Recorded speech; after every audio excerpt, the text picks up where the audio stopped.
The smell of sawdust and motor oil filled my nostrils as I tightened the last bolt on Max's old bike. 23 years I'd been fixing things in this basement workshop. Broken toys, leaky faucets, shattered trust. Some things stayed broken no matter how hard you worked on them. Background noise, Rachel had called me yesterday. Standing there in her designer dress, checking her phone, while I tried to discuss Max's graduation plans. You're just unnecessary background noise, Nick. I set down my wrench and stared at the bike. Max had outgrown it years ago, but I kept maintaining it anyway. Same way I'd kept maintaining our marriage long after it had outgrown any hope of repair. The floorboards above creaked, Rachel's heels clicking across the hardwood as she paced, probably on another conference call with her PR firm. Always working an angle, always managing someone's image. Everyone except her own husband, apparently. My phone buzzed. Text from my brother Ben. Looking forward to Max's big day tomorrow. Rachel says you might not make it. I read it twice, letting the implications sink in. Ben knew about the graduation ceremony because Rachel had told him. They'd discussed my attendance, or lack thereof, without involving me. The father. The guy who'd been paying for Max's private school education for 4 years. Interesting, I muttered, saving the message. Another text popped up, this time from Emily, our daughter. Dad, maybe it's better if you keep a low profile tomorrow. Mom's really stressed about the event. Keep a low profile. At my own son's graduation. I climbed the basement stairs, each step deliberate. The house felt different now, like I was visiting instead of living here. 23 years of mortgage payments, renovations, and memories, but somehow I'd become the outsider. Rachel stood in the kitchen, still on her phone. She glanced at me with that look, the one that said I was interrupting something important. Always something more important than us. I need to go, she said into the phone. My husband just walked in. The way she said husband made it sound like a burden. She hung up and turned to face me. Still beautiful at 45, still the woman who'd made me forget every other girl I'd ever dated. But beauty without warmth is just decoration. We need to talk about tomorrow, I said. What about it? Emily says I should keep a low profile. Rachel's jaw tightened slightly. Max's graduation is a big social event. A lot of important people will be there. People from my firm, potential clients. People who matter, I finished for her. That's not what I meant. Sure it is. I leaned against the counter, studying her face. Let me guess. Ben's coming too? Something flickered in her eyes. Guilt, maybe. Or just annoyance at being caught. He's family, Nick. Of course he's coming. Family, right. The brother who'd spent the last decade trying to prove he was better than me. Better business, better house, better everything. Now, apparently he had a better relationship with my wife, too. Where's he sitting, I asked. I don't know. Why does it matter? Just curious about the seating arrangements since I'm background noise and all. Rachel sighed, that exaggerated sound she made when she thought I was being unreasonable. Can we not do this tonight? I have a presentation tomorrow morning and then Max's ceremony. I don't have energy for your paranoia. Paranoia. That was her new favorite word for my questions. Anytime I noticed something off, anytime I pointed out the obvious, paranoia. I'm not paranoid, Rachel. I'm observant. There's a difference. She walked past me toward the stairs. I'm going to bed. Try not to make too much noise in your workshop. Some of us have important things to do tomorrow. I watched her climb the stairs, her heels clicking against the wood. Each step sounded like a countdown. My phone buzzed again. Ben. Rachel mentioned you might be working tomorrow. Don't worry, I'll make sure someone gets good photos of Max. I stared at the message for a long time. Working tomorrow. Rachel had told Ben I'd be working during my own son's graduation. She'd already written me out of the story. But here's the thing about being in construction for 25 years, you learn to read blueprints. You understand how structures work, what holds them up, and what brings them down. You also learn that sometimes the foundation is rotten, and the only solution is to start over. I walked back to my workshop and opened my laptop. The graduation ceremony was being held at the old Paramount Theater downtown. Restored Victorian venue, very prestigious. Perfect for Rachel's image management. A few clicks brought up the venue's website. Another few clicks got me to the contact information. I'd done work for the building owner 3 years ago, restored the original brick facade. He'd been happy with the job. Time to call in a favor. Tom, it's Nick Driscoll. Yeah, I know it's late. Listen, I need to ask about tomorrow's graduation ceremony at the Paramount. 20 minutes later, I hung up with a smile. Tom remembered me well. Remembered the quality work, the fair price, the fact that I'd finished ahead of schedule. He also remembered that his property management company handled bookings for the Paramount. Turns out, there'd been some confusion about the event sponsorship. The original sponsor, some local business, had pulled out last minute. They needed a replacement, someone willing to cover the additional costs for the reception. Someone like me. Background noise, I said to the empty workshop. We'll see about that. I spent the next hour making calls. My business had done well over the years, not flashy like Ben's real estate ventures, but solid, profitable, reliable. I had the resources for what I had in mind. By midnight, everything was arranged. The graduation ceremony would go on as planned. The seating arrangements, however, were about to change. I climbed the stairs and found Rachel asleep, curled up on her side of the bed. She looked peaceful, almost innocent. Hard to believe this was the same woman who'd been systematically erasing me from our family. I grabbed a pillow and headed for the couch. No point in pretending we were still sharing anything meaningful. As I settled in for the night, my phone buzzed one more time. Text from Max. Dad, I'm really glad you'll be there tomorrow. It means everything to me. At least one person still wanted me around. I closed my eyes and smiled. Tomorrow was going to be interesting. The morning of Max's graduation dawned gray and drizzly, typical New England weather that couldn't decide what season it wanted to be. I'd been awake since 5, drinking coffee in my workshop and watching the rain streak down the basement windows. Rachel had left early for her presentation, barely acknowledging my existence. Just a hurried, "Don't forget to pick up your suit from the cleaners," as she rushed out the door. Still playing the role of concerned wife, making sure I looked presentable for the event she didn't want me at. I'd already picked up the suit, navy blue, perfectly tailored, the same one I'd worn to Emily's college graduation 2 years ago, back when we were still pretending to be a happy family. My phone rang as I was getting dressed. Tom from the property management company. Nick, everything's set for this afternoon. The venue coordinator knows you're the new event sponsor. VIP seating, recognition during the ceremony, the whole package. Perfect. What about the original seating arrangements? Well, that's where it gets interesting. The family had reserved a block of premium seats. Front row, center section. But since you're the sponsor now, those seats are yours to allocate. I grinned. I'll take care of the allocations. One more thing, Tom said. The venue coordinator mentioned that someone else called this morning asking about additional VIP seats. A Ben Driscoll? Said he was family. My brother. What did you tell him? That all VIP arrangements go through the event sponsor now. Gave him your number. Right on cue, my phone started buzzing with an incoming call. Ben. I let it go to voicemail, then listened to the message. Nick, what's this about you being the event sponsor? Call me back. We need to coordinate our seating arrangements. Coordinate. Like we were partners in this. I called him back. Ben, got your message. What's going on, Nick? I tried to upgrade our seats and they said everything goes through you now. That's right, I'm the event sponsor. Silence on the other end. I could practically hear the gears turning in his head. Since when are you the sponsor? Since last night. The original sponsor pulled out. I stepped in. Why didn't you mention this yesterday? You didn't ask. You just assumed I'd be working. Another pause. Look, Rachel mentioned you might not be attending. I was just trying to help. Help with what exactly? Making sure Max had family support, in case you couldn't make it. In case I couldn't make it. To my own son's graduation. Well, I'm making it. In fact, I'll be sitting in the VIP section, front row, center. Great. What about the rest of us? Rachel, Emily, myself? I looked out the window at the rain. I'll figure something out. Nick, come on, don't be petty about this. Petty. That was rich coming from the guy who'd been undermining me for months. I'm not being petty, Ben. I'm being practical. VIP seats are limited. I need to prioritize.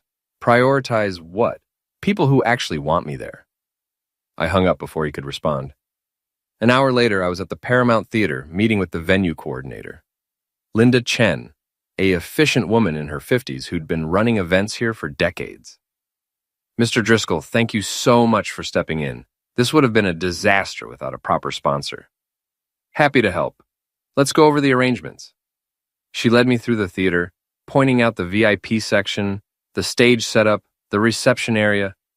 Everything looked perfect, elegant, prestigious, exactly what Rachel wanted for her image management.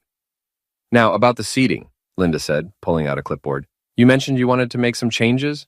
That's right, VIP section, front row center. That's for me and my son Max. He's the graduate.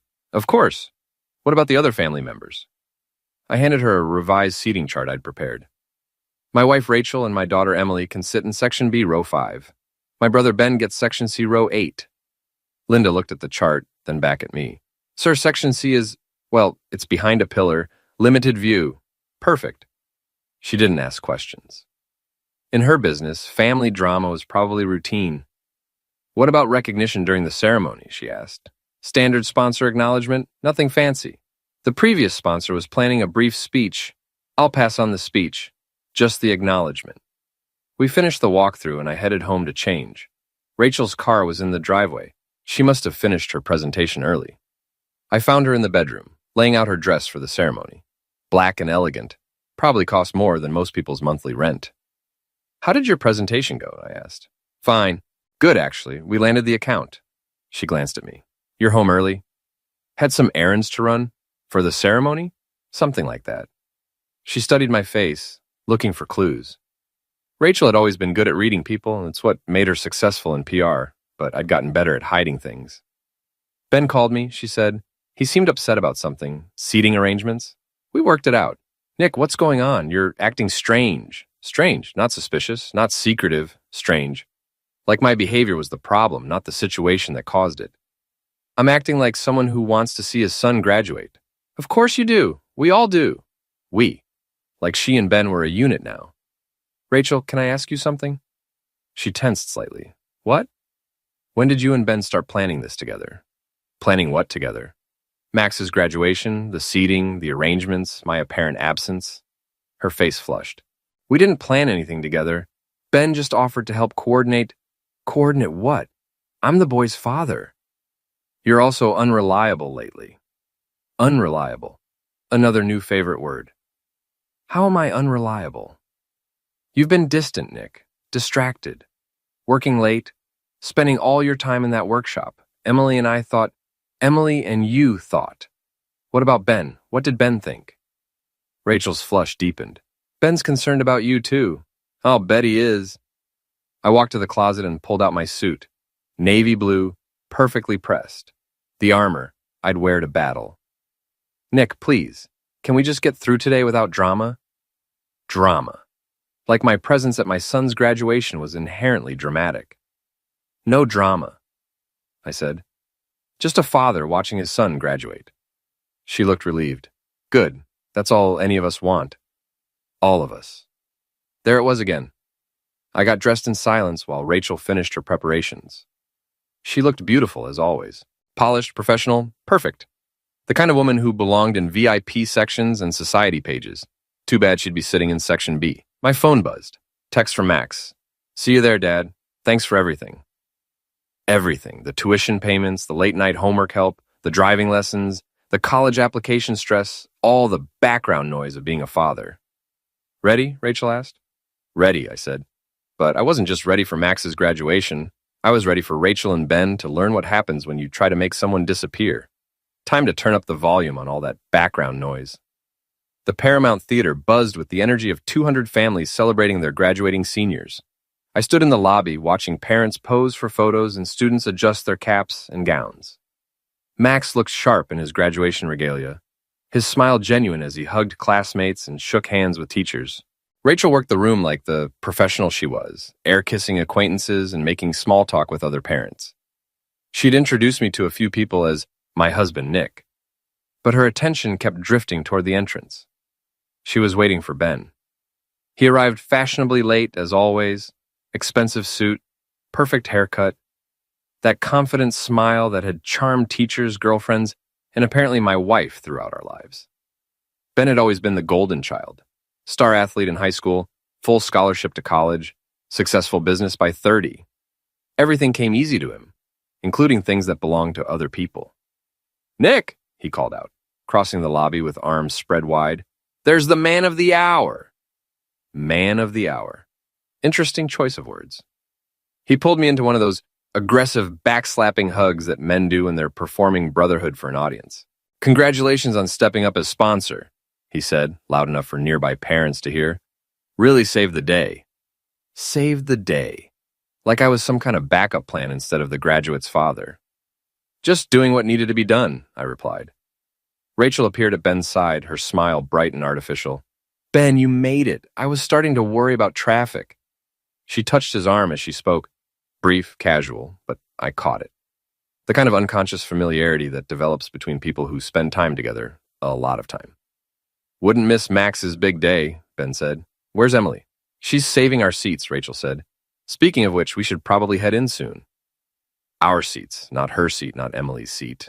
Our seats, plural. Like they were attending together. Absolutely, Ben agreed. Nick, where are you sitting? We should coordinate. Coordinate. His second favorite word, apparently. VIP section, I said. Perks of being the sponsor. Of course. Mind if we join you up there? The question hung in the air. Rachel's smile flickered slightly. She knew something was coming. VIP section's pretty full, I said, but I made sure you both have good seats. Where exactly? Rachel asked. Before I could answer, Linda Chen appeared with her clipboard and headset. Mr. Driscoll, we're ready to begin seating. Would you like me to show your family to their sections? Sections, plural. Rachel's smile vanished completely. Sections? Yes, ma'am. We have you and your daughter in Section B, and Mr. Ben Driscoll in Section C. Mr. Nick Driscoll will be in the VIP section, of course, as our event sponsor. The silence stretched for several seconds. I could see Rachel processing the information, calculating the social implications of being separated from the VIP section at her son's graduation. There must be some mistake, she said, her PR smile returning. We're all family. Surely we can sit together. Linda looked at me. Sir, the arrangements are correct, I said. VIP section has limited capacity. Ben stepped forward, his charm switching to a harder edge.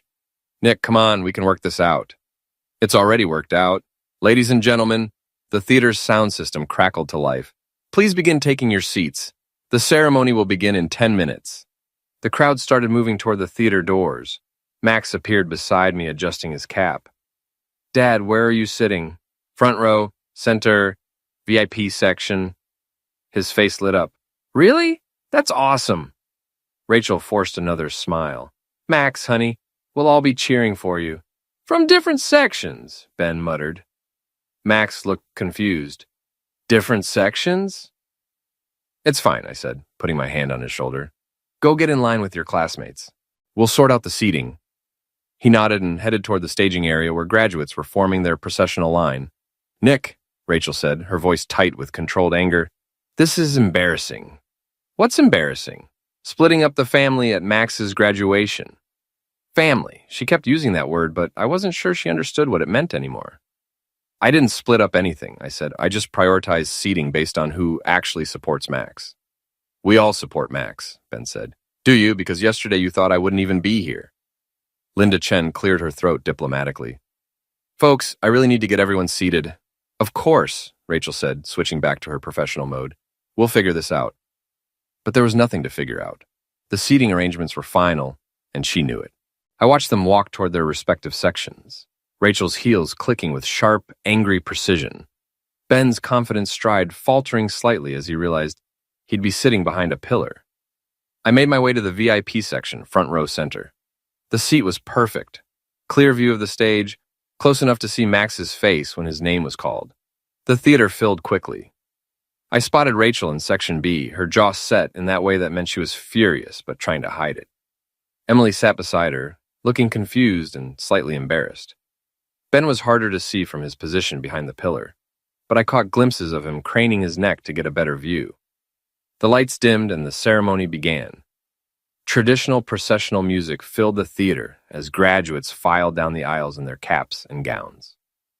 Max looked confident and proud as he took his place with his classmates. The headmaster welcomed everyone and began the standard remarks about achievement, perseverance, and bright futures. Then came the moment I'd been waiting for. Before we begin presenting diplomas, the headmaster announced, I'd like to recognize our event sponsor, who stepped in at the last minute to ensure this celebration could proceed as planned.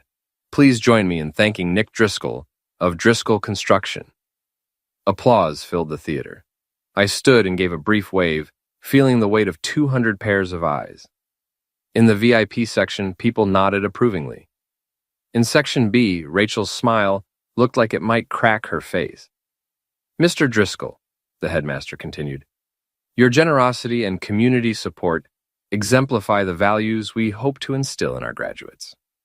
Thank you. More applause. I sat down, catching Max's eye on the stage. He was beaming, clearly proud to have his father recognized in front of his classmates and their families.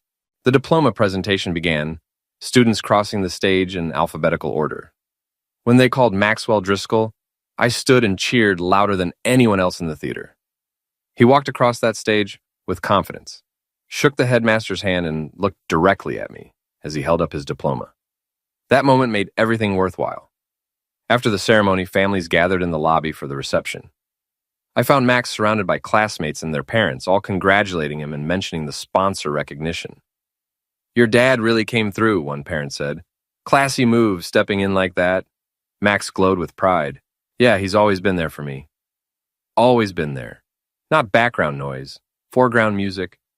Rachel appeared beside us, her smile firmly in place despite the tension in her eyes. Wonderful ceremony, she said to the group. We're so proud of Max. We, still trying to maintain the united family image, and Mrs. Driscoll, one of the parents said, you must be so proud of your husband's sponsorship. Really saved the day. Rachel's smile tightened almost imperceptibly. Yes, Nick is full of surprises. Ben joined our circle, looking slightly rumpled from his awkward seating position. Great ceremony, he said, clapping Max on the back. Sorry I couldn't see much of it from where I was sitting. The comment was directed at me, but I ignored it. Max, I said, ready for the celebration dinner? His face fell slightly. Actually, Dad, Mom made reservations at that new place downtown, the one with the private dining room. I looked at Rachel. Private dining room? For family, she said. I made the reservation weeks ago. Family. The magic word that was supposed to include everyone except the person who just sponsored the entire event. How many people? I asked. Just us, you, me, Emily, Max, and Ben. Ben, of course, Ben was included in the family dinner. Sounds cozy, I said. Max looked between his parents, sensing the undercurrents but not understanding them. Dad, you're coming, right? I looked at my son's hopeful face, then at Rachel's challenging expression, then at Ben's smug smile. Wouldn't miss it, I said. But I had my own plans for dinner, plans that would make the seating arrangements seem like a minor inconvenience. Time to see how they liked being surprised. The restaurant Rachel had chosen was exactly what I'd expected. Upscale, trendy, the kind of place where appearances mattered more than the food. Meridian occupied the top floor of a converted warehouse downtown, with floor-to-ceiling windows offering views of the harbor and prices that made most people wince. I arrived early, as planned. The hostess, a young woman with the kind of polished smile that screamed expensive hospitality training, greeted me warmly. Good evening, sir. How can I help you? I'm Nick Driscoll. My wife made a reservation for 6 o'clock, private dining room. Her fingers danced across her tablet. Yes, here we are. Party of 5, private dining room B, right this way. She led me through the main dining area, past tables full of well-dressed couples and business groups. The private dining room was exactly what Rachel would want. Intimate, elegant, with a view of the harbor that would photograph beautifully for her social media. Your server will be with you shortly, the hostess said. Can I start you with something from the bar? Actually, I need to speak with the manager first. There's been a change to our arrangements. She looked confused but maintained her professional smile. Of course. Let me get Mr. Patterson for you. 5 minutes later, a distinguished man in his 50s appeared, wearing the kind of concerned expression that restaurant managers perfect over years of handling difficult customers. Mr. Driscoll, I'm James Patterson, the general manager. How can I assist you? There's been a misunderstanding about tonight's reservation, I said, pulling out my phone. My wife made the booking, but she wasn't aware that I'd be handling the payment arrangements. His expression shifted to interest. Private dining rooms weren't cheap, and the person paying usually got to make the decisions. I see. What changes did you need to make? Well, for starters, I'd like to upgrade to your largest private room. Money's not an issue. Patterson's smile became more genuine. Certainly. We have the harbor room available. Seats up to 20, panoramic windows, full bar service. Perfect. I'd also like to add some special arrangements. Champagne service, premium wine selection, Maybe some of those dessert presentations you do with the sparklers? Absolutely. This sounds like quite a celebration. My son just graduated. I want to make it memorable. We spent the next 10 minutes going over details. Upgraded room, enhanced menu, premium everything. The kind of evening that would cost more than most people's monthly salary. And the guest list? Patterson asked. That's where it gets interesting, I said. The original reservation was for 5 people, but I'm expanding it. I'll need settings for 15. His eyebrows rose slightly. 15? Should I update the reservation name? Keep it under Driscoll, but yes, 15 people. I'll be inviting some additional family and friends. Last-minute decision. Of course. Anything else? One more thing. When my wife arrives, could you let her know about the room change? She'll be expecting the smaller space. Certainly, sir. We'll take excellent care of your family tonight. I left the restaurant and made a series of phone calls from my truck. First call went to my foreman, Danny Martinez. Danny, it's Nick. Are you and Maria free for dinner tonight? My treat, nice place downtown. Great. Bring the kids if you want. It's a celebration. Second call went to my neighbor, Mrs. Brennan, the 70-year-old widow who'd been like a grandmother to Max since he was little. Mrs. B, it's Nick Driscoll. Would you like to join us for Max's graduation dinner tonight? No, don't worry about dressing up. You look beautiful in anything. Third call went to Max's best friend Tyler and his parents. Fourth call went to my old college roommate who lived across town. Fifth call went to the couple who ran the corner market where Max had worked summers. By the time I finished, I had confirmed attendance from 12 additional people, all of them genuinely fond of Max, all of them people who'd supported him over the years. Real family, not the manufactured kind Rachel preferred. I drove home to change clothes and found Rachel in the bedroom, putting on jewelry. You're cutting it close, she said without looking up. Reservations in 30 minutes. About that, I said, loosening my tie. I made some changes. She turned to face me, earrings halfway in. What kind of changes? Bigger room, better menu, more people? More people? Nick, this was supposed to be a family dinner. It is a family dinner. I just expanded the definition of family. Her face went pale.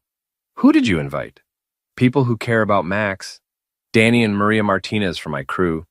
Mrs. Brennan from next door. Tyler's parents, the Kowalskis from the market where Max worked.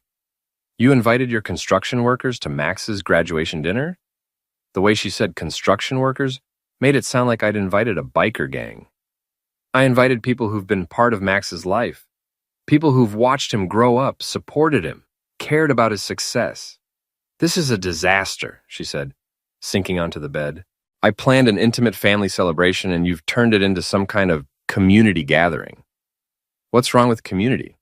Nothing's wrong with community, Nick, but this was supposed to be special. Private. Just us. Just us. Meaning her, Ben, Emily, Max, and me. The happy family unit with one extra brother who somehow belonged more than the actual father. It will be special, I said. More special than sitting in a small room making awkward conversation with Ben. Her face flushed. What's that supposed to mean? It means I'm tired of pretending we're all one big happy family when we're clearly not. So you decided to embarrass me in front of strangers? They're not strangers, Rachel. They're friends. People who actually like spending time with us. She stood up, her hands shaking slightly as she finished putting in her earrings. I can't believe you did this without consulting me. Like you consulted me about the seating arrangements at graduation? Or about Ben's role in our family celebrations? Ben is your brother. Ben is a lot of things, but he's not more important than the people who've actually been there for Max. Rachel grabbed her purse and headed for the door. I need to call the restaurant and fix this. It's already fixed, I said. Everything's paid for, arranged, confirmed. All you have to do is show up and enjoy celebrating your son. She stopped in the doorway. Our son. Right, our son, which is why I invited people who actually care about him, instead of people who see him as a photo opportunity. The drive to the restaurant was silent except for the sound of Rachel texting furiously, probably warning Ben about the change in plans, maybe trying to coordinate damage control for her social image. We arrived to find the harbor room already buzzing with activity. Mrs. Brennan was showing Max photos from when he was little. Danny Martinez was telling Emily about the time Max had helped fix a broken fence at the job site. Tyler and his parents were laughing about some shared memory from high school. Max looked happier than I'd seen him in months. Genuine happiness. Not the polite smile he wore at Rachel's social functions. Ben arrived 10 minutes later, looking confused and slightly annoyed as the hostess led him to the larger room filled with people he didn't recognize. "Nick," he said, pulling me aside, "what's going on?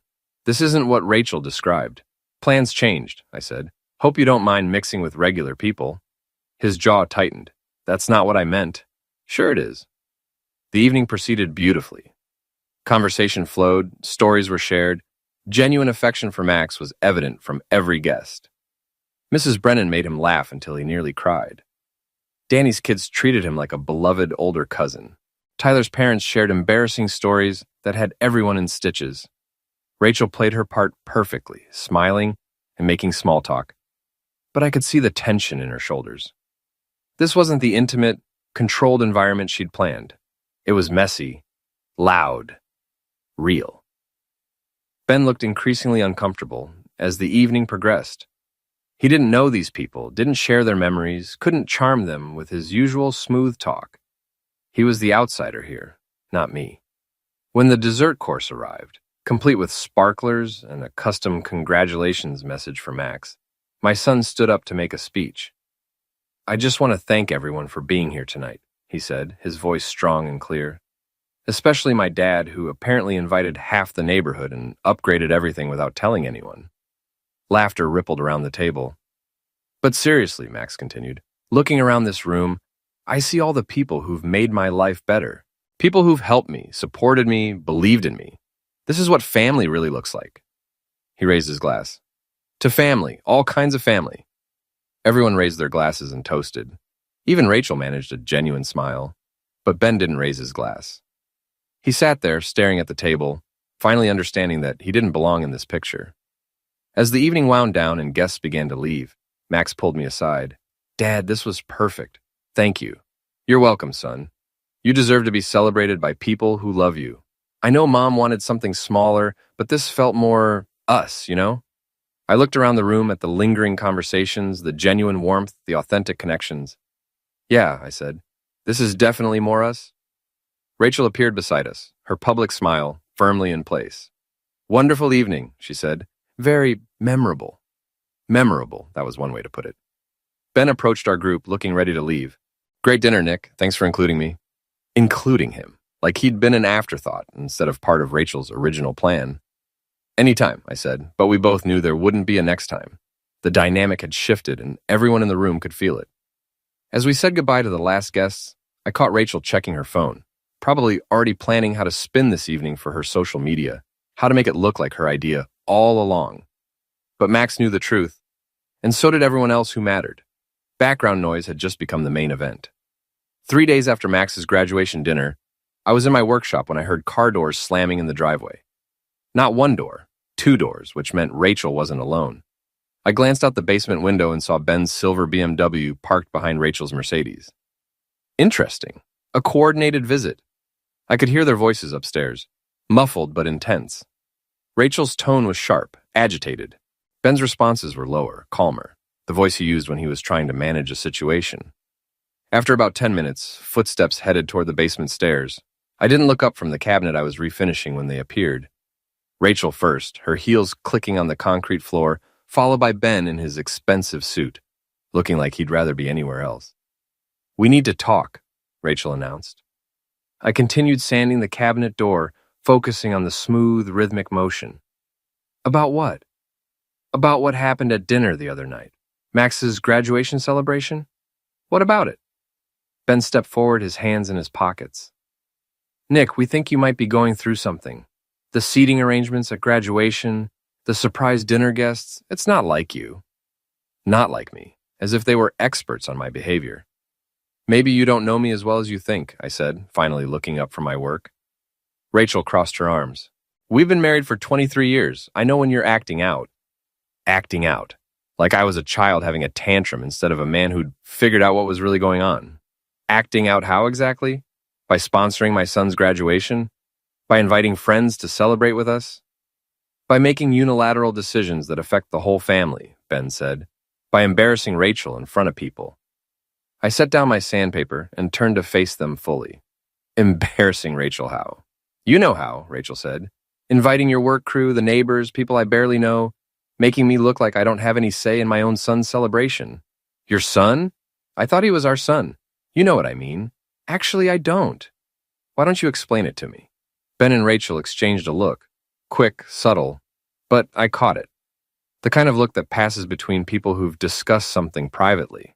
Nick, Ben said, his voice taking on that reasonable, patronizing tone he'd perfected over the years.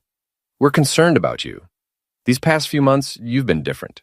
Distant, suspicious, making decisions without consulting anyone. Consulting who? My wife, who calls me background noise? My brother, who thinks I'm too unreliable to attend my son's graduation? Another look passed between them. Nobody called you background noise, Rachel said. I walked to my workbench and picked up my phone, scrolled through my voice memos, and hit play. Rachel's voice filled the workshop. You're just unnecessary background noise, Nick.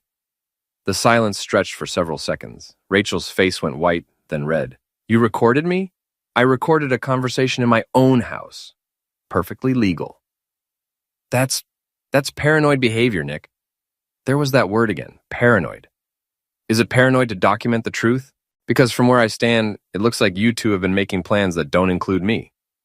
Ben stepped closer. What's that supposed to mean? It means you've been awfully involved in my family's business lately. Graduation planning, dinner arrangements, concern for my mental state. Almost like you're more than just a brother-in-law. The temperature in the room seemed to drop 10 degrees. Rachel's breathing became shallow, rapid.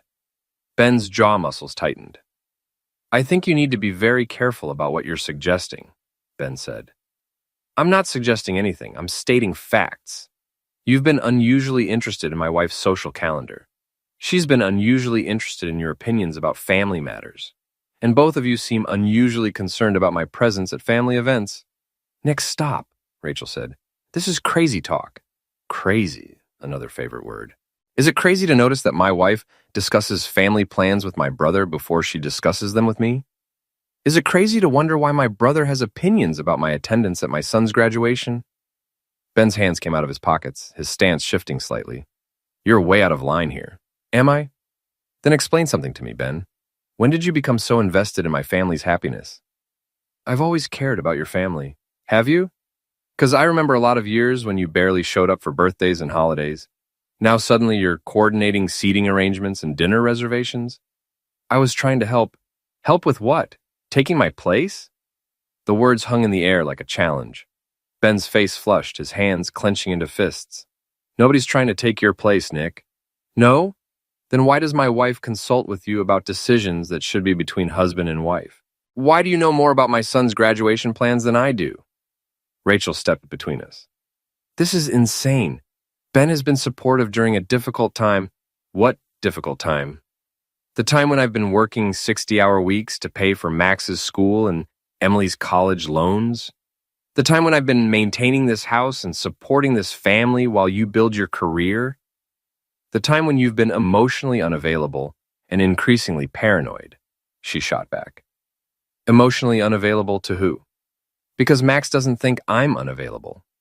Mrs. Brennan doesn't think I'm unavailable. Danny Martinez and his family don't think I'm unavailable. Those people don't matter. She stopped herself, but it was too late. The words were out. Those people don't matter, I repeated. The people who actually care about our family don't matter, but Ben matters. Ben, who's been divorced twice and can't maintain his own relationships, somehow matters more than the people who've been part of our lives for years. Ben took a step forward. Watch your mouth, Nick. Or what? You'll do something about it in my own house? If you keep running your mouth, yeah. I smiled. There it is, the real Ben, not the concerned brother act, the guy who thinks he can intimidate me in my own workshop. I'm not trying to intimidate anyone. I'm trying to have a rational conversation with my brother who's obviously having some kind of breakdown. Breakdown. The clinical term that was supposed to explain away everything I'd noticed, everything I'd documented, everything that didn't fit their narrative. You want rational? Let's be rational. Rationally speaking, what business is it of yours whether I attend my son's graduation? Rationally speaking, why would my wife discuss family matters with you before discussing them with me? Rationally speaking, what kind of brother shows up to family events more often than he calls, more invested in my family's business than his own? Ben's face was getting redder. You're sick, Nick. You need help. The only thing I need help with is understanding why my brother is so concerned about my marriage and my wife is so concerned about my brother's opinions. Rachel grabbed Ben's arm. We should go. He's not listening to reason. Reason, like their coordinated intervention was reasonable, and my questions were not. Actually, I'm listening very carefully, I said. I'm listening to the way you two coordinate your responses. I'm listening to the way you both use the same words, paranoid, unreasonable, breakdown. I'm listening to the way you came here together to confront me about my behavior, like you're some kind of united front. We're concerned family members, Ben said. Family members who spend a lot of time together discussing my mental state. Nick, please, Rachel said, this isn't helping anyone. It's helping me understand exactly what's been going on. Ben stepped closer, his voice dropping to a dangerous level. And what exactly do you think has been going on? I looked at him, then at Rachel, then back at him. Two people who'd been planning around me, talking about me, making decisions that affected my life without including me in the conversation. I think, I said slowly, that you've both forgotten that this is my house, my family, and my life. And I think you're about to be reminded of that fact. Ben's hands clenched into fists again. Is that a threat? It's a promise. Get out of my workshop. Get out of my house. And the next time you want to discuss my family's business, make an appointment. Nick, Rachel started. Both of you. Out. They looked at each other one more time. That same coordinated glance that confirmed everything I suspected.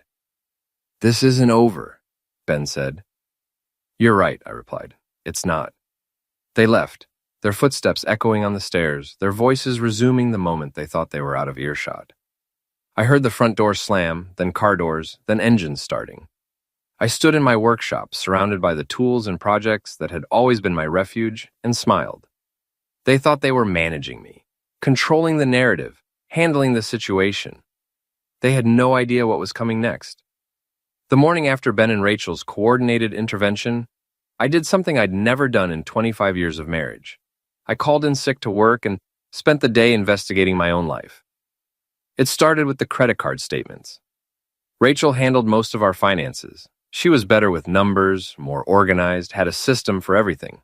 I'd always been grateful to let her manage the details while I focused on earning the money. Now I wondered what those details might reveal. Our home office occupied the converted sunroom on the second floor, all glass and organized efficiency. Rachel's domain, with her color-coded filing system and her password-protected laptop.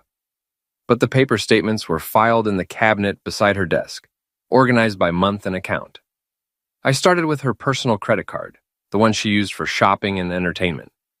Nothing unusual for January and February, typical purchases, restaurants I recognized, stores she frequented. But March showed a pattern I didn't like.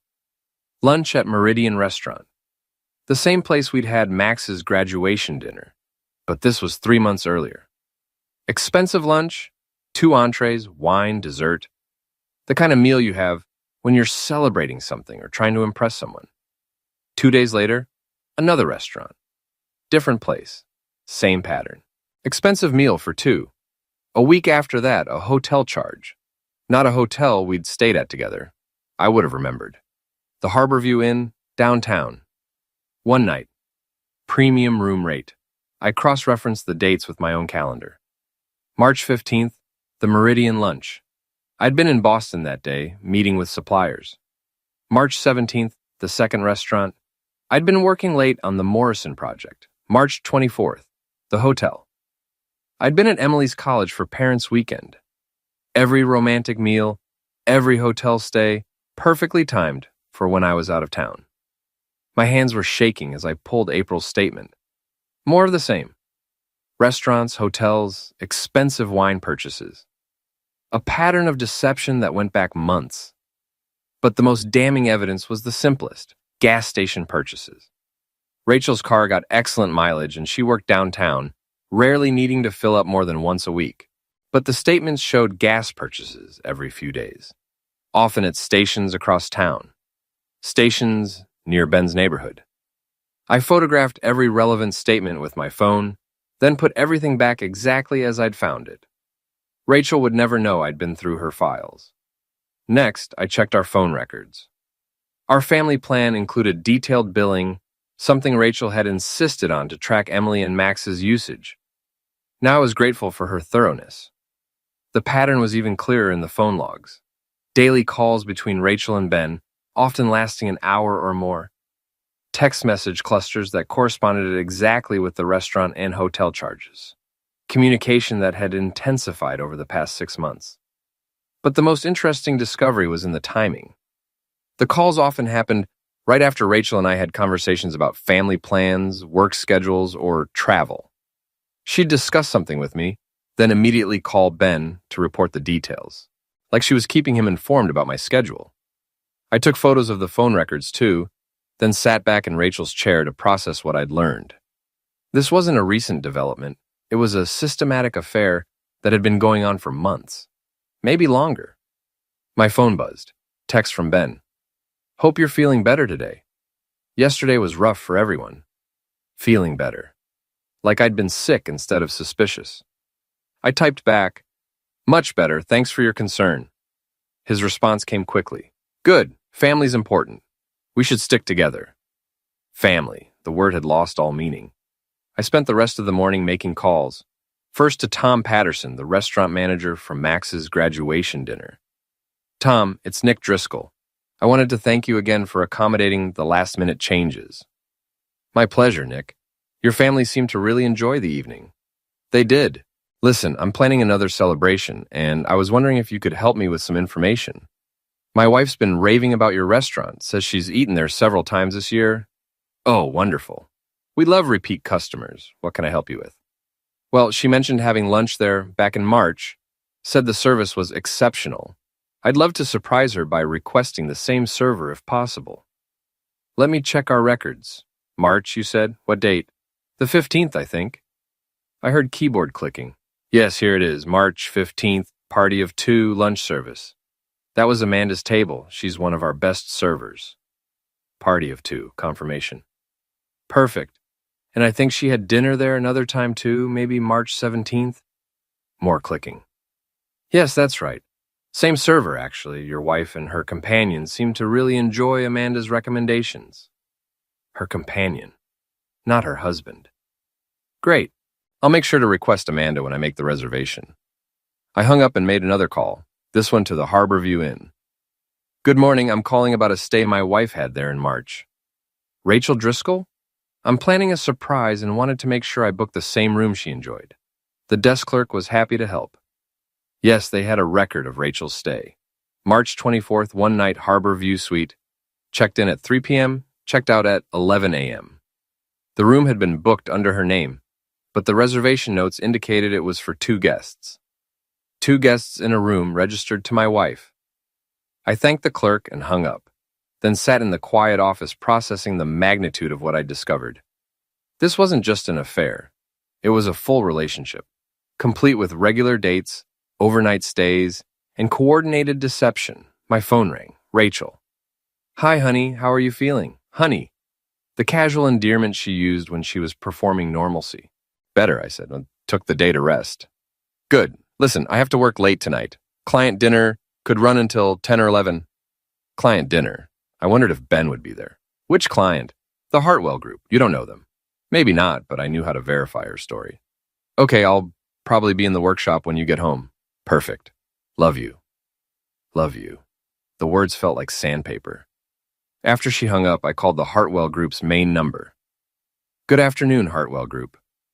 Hi, I'm trying to reach someone about tonight's dinner meeting with Rachel Driscoll from Morrison P. I'm sorry, but I don't show any dinner meetings scheduled for today.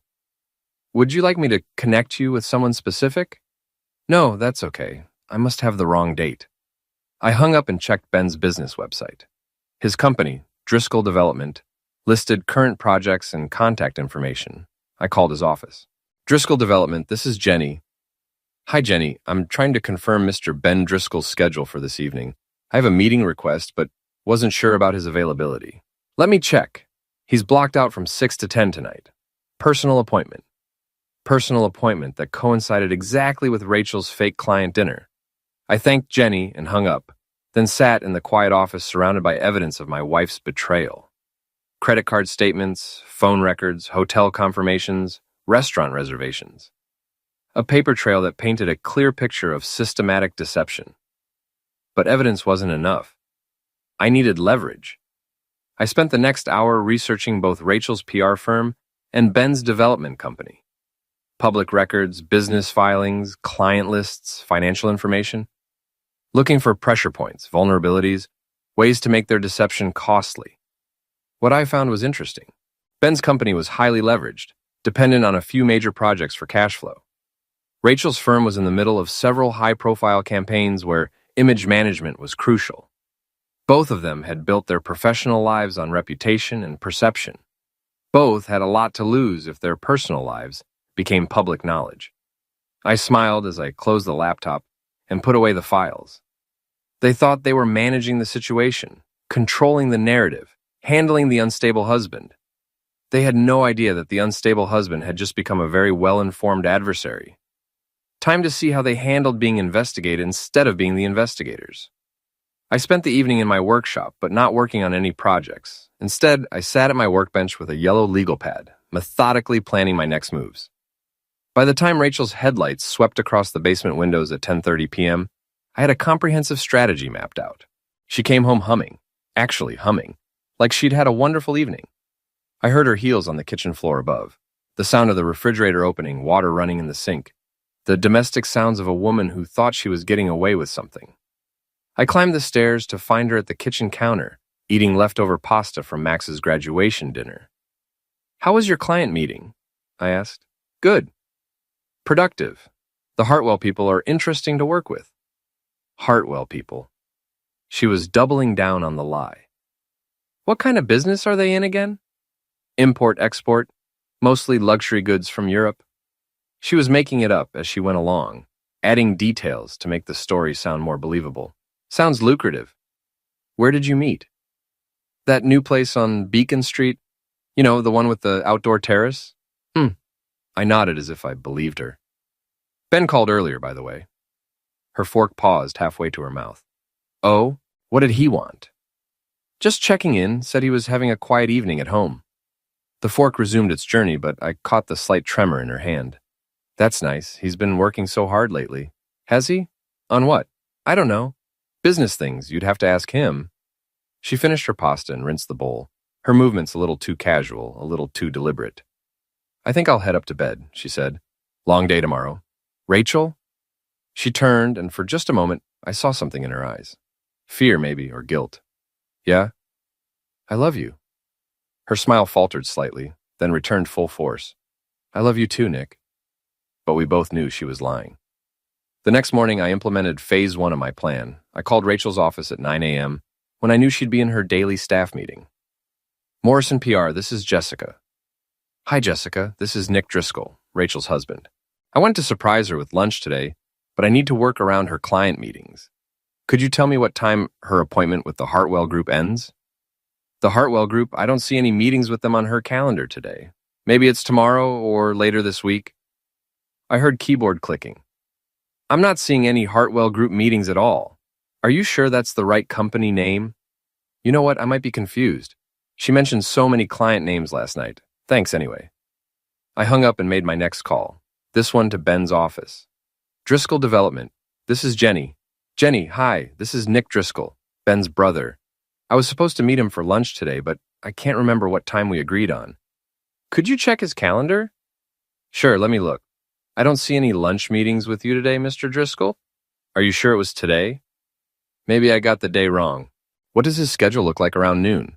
"He's blocked out from 11:30 to 2, personal time." "Personal time during lunch hours. How convenient." "Thanks, Jenny. I'll call him directly." Instead of calling Ben, I drove downtown and parked across from Rachel's building. At 11:45, she emerged wearing a dress I'd never seen before. Red, fitted, expensive looking. She walked 3 blocks to a small cafe I recognized from her credit card statements. Ben was already there, sitting at a corner table, checking his phone. When he saw Rachel, his face lit up in a way I hadn't seen directed at anyone in our family for years. He stood, kissed her cheek, held her chair. The gestures of a man courting a woman, not a brother-in-law having a casual lunch. I sat in my truck and watched them through the cafe windows. Their body language told the whole story, leaning toward each other, hands touching across the table, Intimate conversation punctuated by laughter. They looked like lovers. They looked happy. After an hour, they left together, walking toward the parking garage where Ben had left his BMW. They didn't see me follow them. The garage was dimly lit, mostly empty during lunch hours. I parked on the level below theirs and climbed the stairs, staying in the shadows between concrete pillars. Ben's car was parked in a corner spot away from the main traffic flow. As I watched from behind a pillar, he opened the passenger door for Rachel, then got in himself. For the next 20 minutes, that BMW rocked gently on its suspension. I took photos with my phone, the car, the license plate, the timestamp, evidence that couldn't be explained away or rationalized. When they finally emerged, straightening clothes and checking hair, Rachel looked more satisfied than I'd seen her in months. Ben looked smug, proprietary, like a man who just claimed something that belonged to someone else. They kissed goodbye, not a family peck, but a real kiss, passionate and lingering. Then Rachel walked to her own car while Ben drove away in the opposite direction. I sat in the stairwell for several minutes after they left, processing what I'd witnessed. This wasn't just an affair. It was a full relationship, conducted with the arrogance of people who thought they were too clever to get caught. That evening, Rachel came home with flowers, expensive ones from the florist downtown. "What's the occasion?" I asked. "No occasion. I just saw them and thought they were beautiful." She arranged them in a vase with more care than she'd shown anything in our house for months. The flowers Ben had probably bought her after their parking garage encounter. "They're lovely," I said. "Very romantic." She glanced at me quickly, checking for hidden meaning in my words. "I thought so too." That night, as Rachel slept beside me, I lay awake planning phase 2. I had evidence now, financial records, phone logs, photographic proof, but evidence without leverage was just information. I needed to make their affair costly, not just emotionally, but professionally and socially. I needed to target them where it would hurt most, their carefully constructed public images. Ben's development company was bidding on a major downtown project, something that would make or break his business. Rachel's PR firm was managing the campaign for a conservative political candidate who valued family values above all else. Both of them had built their careers on reputation and trust. Both had clients who wouldn't tolerate scandal. Time to see how much their relationship was worth when it came with real consequences. I reached for my phone and started making notes, names, numbers, strategies, the kind of detailed planning that had made my construction business successful. Except this time, I wasn't building something. I was preparing to tear down everything they'd built while they thought I was just background noise. The irony was perfect. They'd been so focused on managing me that they'd forgotten to protect themselves. That was about to become a very expensive mistake.